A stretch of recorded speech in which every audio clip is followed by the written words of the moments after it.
The Nottingham cheese riot occurred on 18 October 1766 at the city's Goose Fair.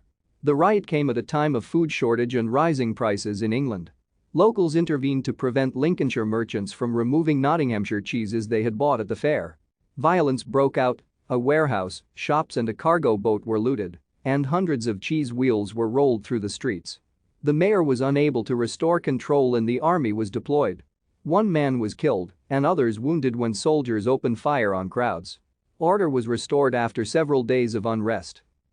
The Nottingham Goose Fair has its origins in the feast of Matthew the Apostle, which was first celebrated in the city around 1,000 years ago. The feast became a livestock market where many geese were traded and later became associated with the sale of horses, but by the 18th century it was most closely associated with foodstuffs including cheese, of which many tons were sold at the fair each year. The cheese manufactured in Nottingham at this time was sold in wheels and is believed to have been similar to red Leicester. The poor harvest in 1766 led to fears of impending food shortages. Thank you for watching.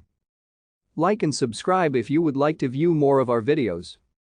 Have a nice day.